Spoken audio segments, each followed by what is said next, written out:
Hello students, in this video we are going to start with chapter number 8 of class 10th, and that is trigonometry.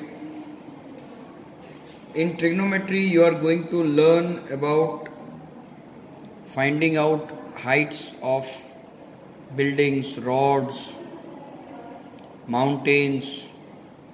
You are going to find distances of certain places from a fixed point.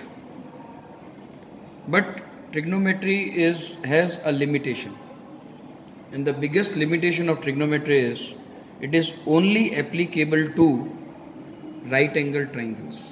Only applicable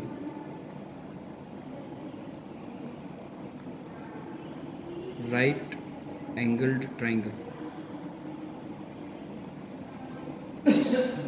An obtuse angle triangle or an acute angle triangle cannot, in acute angle or obtuse angle triangle, we cannot use any identity, any formula or any concept of trigonometry. So this is the biggest drawback of trigonometry. In one way it is a drawback, and in the other way, considering right angle triangle, it is a very important and very useful tool for us. In this chapter we are going to study about ratios of the sides of a right angle triangle. Now, why right angle triangle is so important and why trigonometry is applicable in it? In ancient times, when right angle triangles, where the sides of right angle triangles were studied, it was always found that for a given right angle triangle,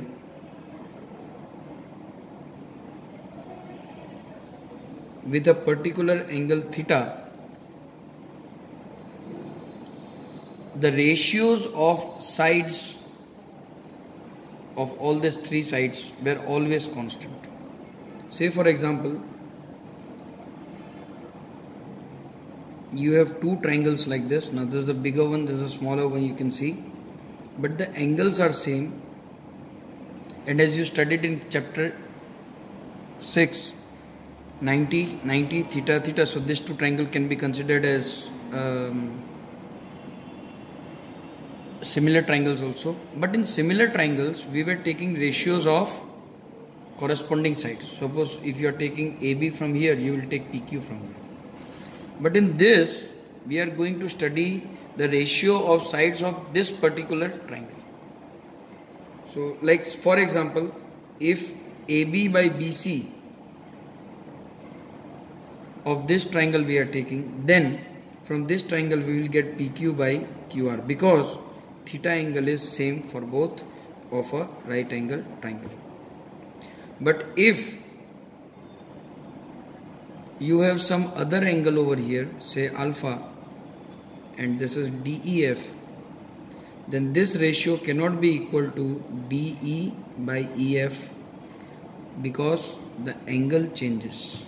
Though this is a right angle triangle again, but as the angle is changing, here it is theta, here it is theta, but here it is alpha. So this ratio cannot be obtained same.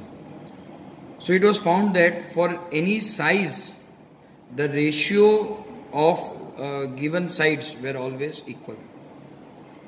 So henceforth, these ratios were given some name, and also the sides were given some name, some common name. Like a side opposite to right angle is always called a hypotenuse.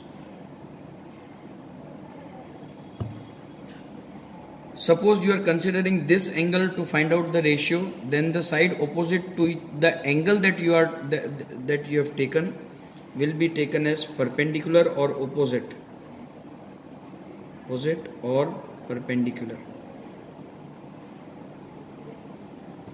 And the side which is left, or the side which is adjacent to the angle that you have taken, is called as adjacent or simply base. So now if I take in the same triangle, if I consider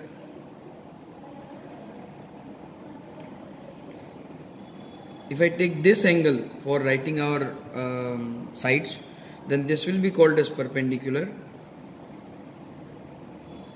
Suppose this is theta, then this will be called perpendicular, this will be called base, and this will be called hypotenuse. So one thing is clear, hypotenuse always remains same, the perpendicular and the base changes their side as per the requirement of the angles. So ये सबसे important portion है इस trigonometry का. 90% students की गलती यहीं पे होती है, एंगल देखते नहीं. कुछ टीचर्स, पुराने टीचर्स क्लास 7, 6, 7, 8 में आप जब पाइथागोरस थ्योरम आपने लगाया था, तब आपके टीचर ने शायद ये भी सिखाया होगा आपको कि ये खड़ी लाइन को परपेंडिकुलर बोलते हैं, सोई हुई लाइन को बेस बोलते हैं, या वर्टिकल लाइन को परपेंडिकुलर कहते हैं, हॉरिजॉन्टल लाइन को बेस कहते हैं, और 90 के सामने वाली साइड हमेशा हाइपोथेनियस. 90 के सामने वाली साइड हमेशा हाइपोथेनियस ही रहेगी, बट यहाँ पे अब परपेंडिकुलर और बेस बदलेंगे. जब आप ये एंगल लेंगे तो उसके सामने वाली परपेंडिकुलर होगी, जब आप ये एंगल लेंगे तो इसके सामने वाला ये जो साइड है वो परपेंडिकुलर हो जाएगा, जैसे इसमें हुआ है.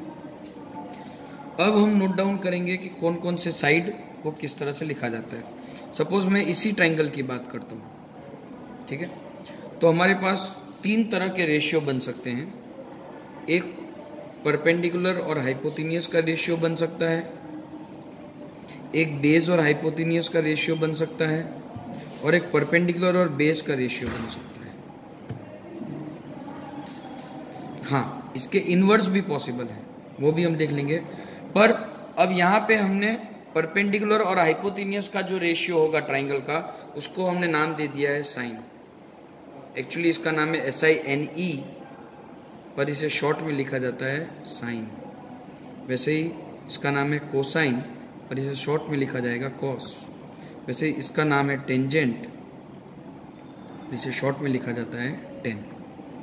उसी तरह से मैं अगर इनको इन्वर्ट कर दूं, सपोज H/P लिखूं, तो इसका भी नाम एक दिया गया है. इसका नाम दिया गया है कोसेकेंट, जिसे कहा जाएगा कोसेक. उस तरह से सेकेंट को H/B लिखा जाएगा, जिसे शॉर्ट में सेक से लिखा जाता है. और कोटेंजेंट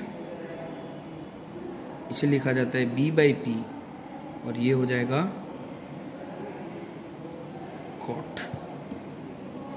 सो हम ये भी कह सकते हैं कि साइन जो है वो 1/कोसेक होगा, कोसेक का उल्टा, और कोसेक जो है वो साइन का उल्टा हो जाएगा, इन्वर्स हो जाएगा. वैसे ही कॉस जो है वो सेक का इन्वर्स, सेक कॉस का इन्वर्स, टेन कॉट का इन्वर्स, कॉट टेन का इन्वर्स. राइट. अब ये तो बात हो गई रिलेशन की, कौन से रेशियो को क्या कहा जाता है, लेकिन उसे ट्राइंगल में कैसे अप्लाई करें वो देख लेते हैं. फॉर एग्जाम्पल इसी ट्राइंगल की हम बात करते हैं. अगर मैं ए एंगल को कंसीडर करता हूं, तो मैं लिखूंगा साइन ए.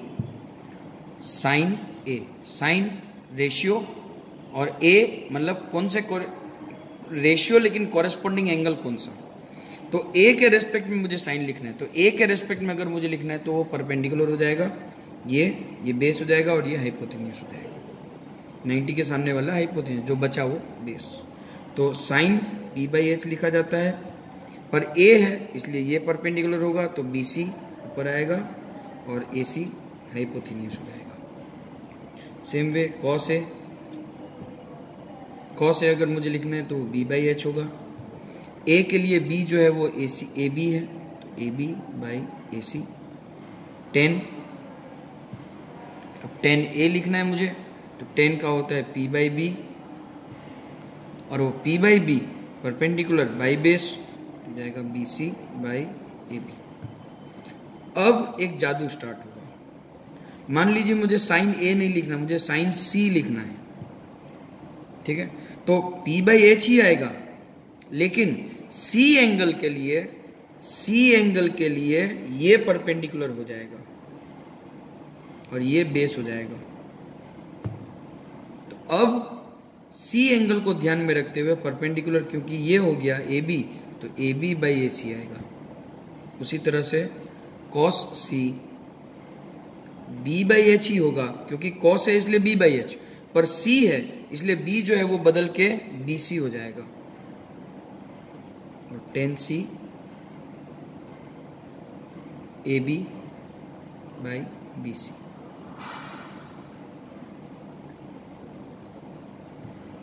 मेरे ख्याल से आप लोगों को समझ में आ गया ये बात। एक बार और मैं आपको जब हम आगे सम करेंगे तब और हम इसे प्रैक्टिस करेंगे, तब आपको और ज़्यादा डिटेल में समझ में आ जाएगा। अब हम एक्सरसाइज 8.1 स्टार्ट कर देते हैं हमारे नेक्स्ट वीडियो से।